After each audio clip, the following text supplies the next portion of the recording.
agenda nacional sustenta los valores de la libertad y la democracia y el derecho de los dominicanos y los latinoamericanos al desarrollo económico y social, con apego y respeto a los principios de soberanía y autodeterminación que sustentan y hacen posible la convivencia pacífica de pueblos y naciones, para identificar y analizar los obstáculos que han impedido e impiden que alcancemos la condición de vida y la felicidad a la que somos acreedores. Saludos dominicanos en todo el territorio de la República. Hoy, martes 20 de julio del año 2004, les traemos otra edición de Agenda Nacional que les llega de lunes a viernes de 11 a 11:30 ante meridiano por Teleglobo, Canal 19 UHF, Canal 19 de Aster y Canal 46 de Telecable Nacional. Les habla Leopoldo Espaillat Nanita y para llevar adelante este programa contamos como siempre con la ayuda y colaboración de nuestro amigo el licenciado Roger Orlando Pina. Muy buenas, Roger. Muy buenos días. Debemos comenzar con la nota lamentable de la muerte de Jorge Martínez Lavandier. Falleció ayer, o en la madrugada, y anteayer fue enterrado ayer, a los 82 años. El periódico Nacional le dedica un artículo muy merecido que se titula "Exfuncionario fue modelo de seriedad y pulcritud". Él sirvió varias veces como titular de la Dirección de Aduanas y salió de ahí en una condición económica que determinó que sus últimos días los pasara en un asilo. Él había sufrido también un accidente, lo cual lo postró, impidiéndole su movilidad y ocasionándole además algunos daños a su salud que le fueron minando entonces. Pero yo debo decir que contrario a lo que cree un señor empresario que fue a donde él a decirle: Jorgito, tú eres un mal ejemplo para la juventud dominicana. Y Jorgito, asombrado, le pregunta: ¿y por qué? Y le contestó ese corazón duro: porque todo el que te vea como tú estás no va a querer ser honesto en este país. Yo quiero decir que Jorge Martínez Lavandier fue un modelo que deben seguir los jóvenes dominicanos. No para que vayan a parar a un asilo, sino para que no vayan a parar a una cárcel a donde deben ir todos los funcionarios de este gobierno que han metido la mano a donde no debieron, como debieron estar los del gobierno pasado, que este gobierno, esa era su tarea, y los dejó pasar para reforzar la impunidad política de la cual vienen disfrutando uno y otro gobierno hasta que este país se sacuda. Recuerden lo que les dije el otro día. Hace 4 años una votación impresionante sacó del poder a Leonel Fernández para poner en el poder a Hipólito Mejía, porque ya estábamos hartos, saturados de todas las barbaridades que hizo ese gobierno, comenzando por la capitalización, que todavía le estamos pagando, ¿verdad? Y decíamos el otro día que en ese momento, ¿a quién se le hubiera ocurrido que en este año estaríamos votando por Leonel Fernández para sacar del poder a Hipólito Mejía? Entonces la reflexión es: si nosotros no nos organizamos como sociedad, dentro de 4 años a lo mejor estamos votando por Hipólito para sacar del poder a Leonel Fernández. ¿Qué les parece?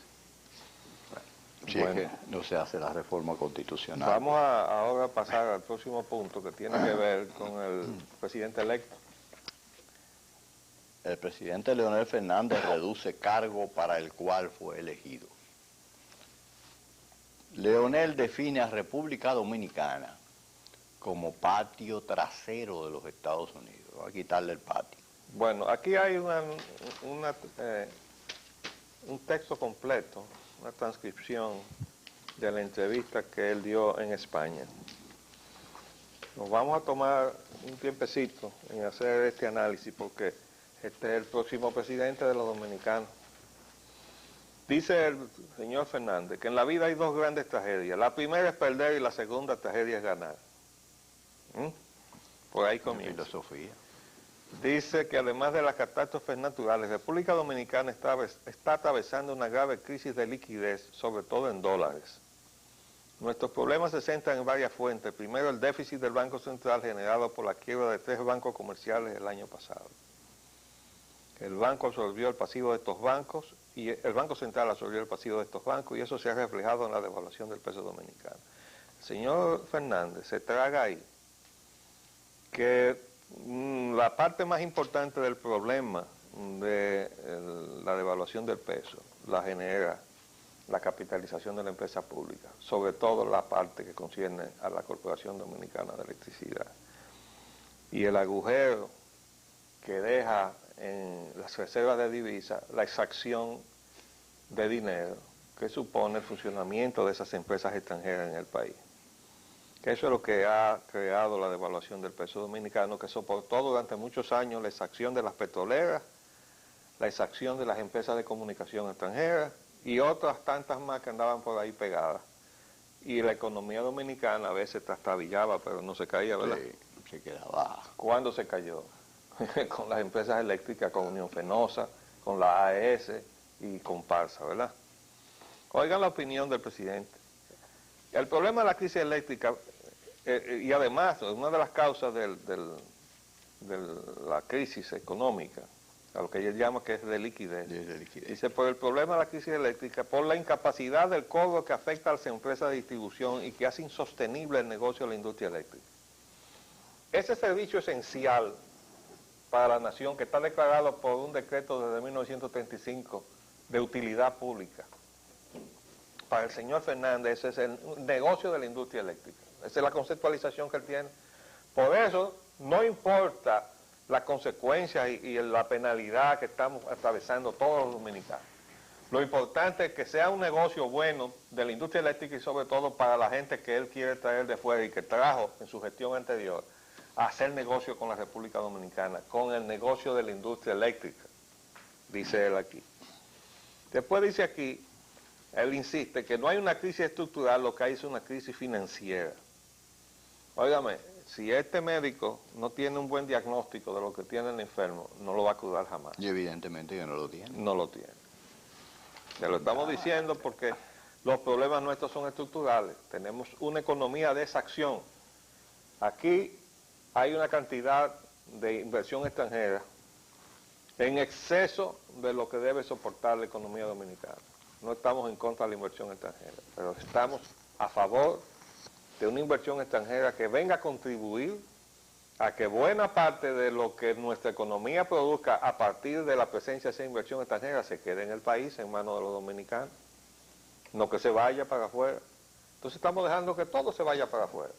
¿Cuál es el modelo de la industria turística ahora en la República Dominicana? La inversión extranjera, incluyendo este gobierno, para irse, quiere dejarle cancha franca a una serie de inversiones extranjeras sospechosas por demás, ¿verdad? Como la del hombre que ya tenía negociado reducir una parte de la zona protegida. Sí, de las áreas protegidas. Que acaba de comprar el español y dice que va a ser una inversión de muchísimos miles de millones de dólares en Bávaro. Él dice que ya se olvidó de la reducción de la zona franca.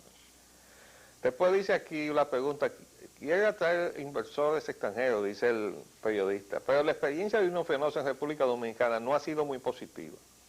Y dice entre paréntesis, la empresa española se retiró después de haber efectuado una importante inversión.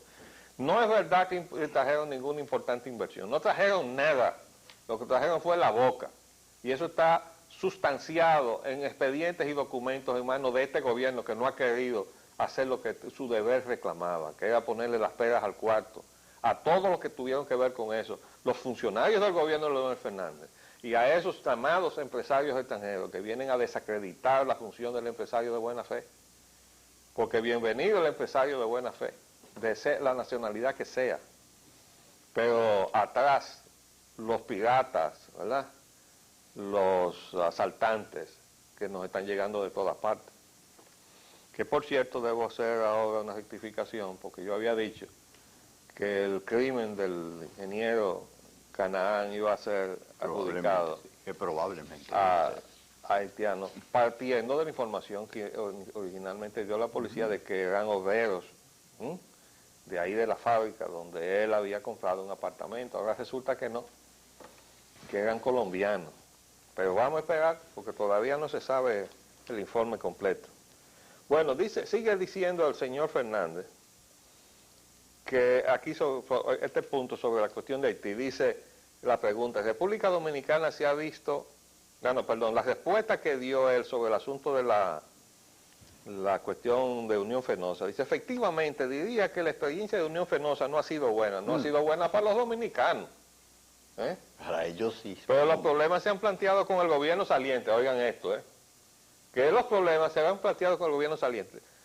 Mi primer gobierno fue quien estimuló la presencia de Unión Fenosa. Eso es verdad, yo creo que lo trajeron.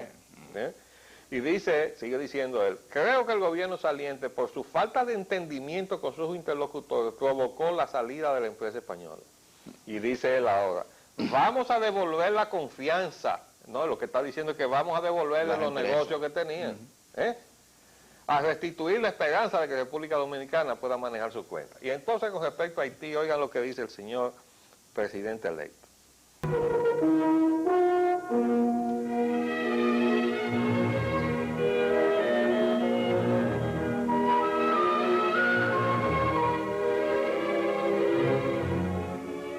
Pues bien, terminando nuestro primer segmento, llegó lo que no podía faltar, que es un apagón, ¿verdad? Y estábamos terminando precisamente de la entrevista del presidente electo, concedida a un diario español, El País. Con relación al tema de Haití, que le preguntan que si se ha visto la República Dominicana desestabilizada por la crisis de su vecino país, dice él, sí, pero yo diría que todavía no ha tenido un efecto perturbador. Haití está atravesando serias dificultades económicas, sociales, institucionales y políticas, pero oigan esto. Pero esto no se ha reflejado en una inmigración ilegal masiva hacia República Dominicana. Él cree que aquí no hay una inmigración, masiva. Para nosotros, inmigración ilegal masiva de haitianos. Entonces, él está basándose, imagino yo, en los numeritos de Flaxo y de Rubén Silía. Pero terminando entonces con la frase del por qué está en el patio, en el traspatio, ¿no? Dice él que República Dominicana necesitaba una buena relación con Estados Unidos y está refiriéndose a lo de Irak y el envío de las tropas. Estamos en el patio trasero, dice él. No podemos enfrentarnos a ellos. Estamos en el mismo barco y así, ¿verdad? Y si algo afecta a Estados Unidos, nos va a afectar a nosotros. Entonces deseamos lo mejor para Estados Unidos. Perfecto. Nosotros también, pero nosotros necesitamos y deseamos lo mejor para los dominicanos. Primero. No podemos desear lo bueno y todo lo bueno que queremos para el pueblo norteamericano si es a costa de que nosotros estemos mal. Pero el señor presidente electo ha redefinido su propio mandato, porque él ahora va a ser el presidente del patio trasero de los Estados Unidos. Bueno, vamos entonces a ver los otros temas, amigo Roger. Vamos a introducirnos ahora al tema eléctrico que está azotando el país. Sistema de energía llega al borde del colapso, dice aquí. Dice al borde. Sí, dice. Dios está esperando. Estamos cayendo ya en el vacío, ¿verdad? Hace rato. Hace rato que pasamos el borde. ¿Cuántos apagones fue que te dieron a ti? A 16 horas sin luz de 24. Bueno, 8 con luz. Un buen récord. Buen récord. Superintendencia de Electricidad sin solución inmediata a la crisis. Dice el superintendente que no sabemos quién le va a poner el cascabel al gato. Ajá. Y sigue con lo que viene. El gobierno entrante se niega a hablar sobre la crisis eléctrica. Bueno, no quiere hablar de la crisis eléctrica porque no quiere decirle al país que va a traer de vuelta a Unión Fenosa y que todo eso, el arreglo que ellos tienen. ¿Qué hizo el señor Fernández? Se fue a la Unión, ¿cómo se llama? A la Gran Bretaña, ¿no? Al Reino Unido, a conversar con la Commonwealth Development Corporation, que es la entidad que pertenece al gobierno británico, que la tenemos metida aquí hasta en la sopa. Está en Puerto Plata de electricidad, está en la planta de San Pedro de Macorís, asociada ahora con la Goldman Sachs, lo que antes fue Cogentrix, está en Itabo y está como generadora también en Jaina. Está en todas partes, violando la ley la ley de capitalización, que exigía que la participación en la capitalización de la empresa pública estuviera restringida a la empresa privada nacional y extranjera, y es una empresa de un Estado extranjero. Pero además viola la Constitución de la República, y además peor, viola el interés nacional. Entonces, eso fue lo que hizo el gobierno de Fernández. Entonces ahora él no puede hablar de eso. No quieren hablar de eso. Pero vamos a ver lo que va a pasar aquí. Vamos a ver. Dice el superintendente que no se sabe quién le va a poner el cascabel al gato. Bueno, él está designado ahí para ponerle el cascabel al gato. Y está puesto ahí además para que cumpla la ley de electricidad, que dice que a nosotros los usuarios, los apagones nos debieron ser compensados desde enero del año pasado. Es decir, que nosotros tenemos derecho a ir a un tribunal a ver si aparece un juez que se case con la gloria y falla a favor de los dominicanos, que nos deben ser reembolsados todos los apagones que nos han dejado de facturar en favor de nosotros en nuestras facturas eléctricas desde enero del año pasado, cuando Unión Fenosa estaba metido aquí, y todavía desde luego, claro, AES que todavía está acá. Pero eso es, aquí no queremos cumplir absolutamente nada que vaya en favor de los dominicanos. Pero entonces nos vienen a exigir seguridad jurídica para la inversión extranjera. Sí, señor. A rehacer inclusive las leyes vigentes para acomodarlas a eso que ellos llaman seguridad jurídica. El asesinato del ingeniero Canán. Ya tomamos eso. Ah, ya lo tocamos. Se va Miguel Amado de la Unión Europea.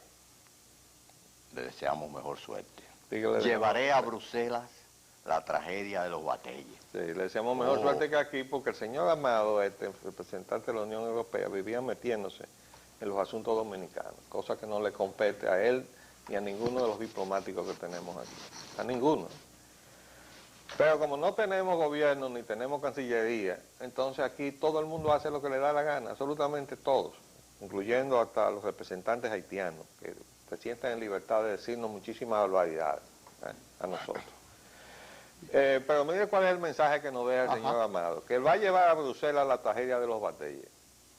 Y la del hoyo de Chulín, ¿no la va a llevar? No, que se vaya a Puerto Príncipe, donde está la tropa extranjera, ¿verdad?, de varios países, y lleve ahí el mensaje de los Bateyes, allá. ¿Para qué? Para que rescaten a esos pobres gente que están metidos acá haciendo trabajo esclavo, según él, y le den trabajo allá para que no tengan que estar aquí, ¿verdad? Porque eso es el asunto. Ahora, cuando aquí cortan caña a los dominicanos, nadie se acuerda de ellos.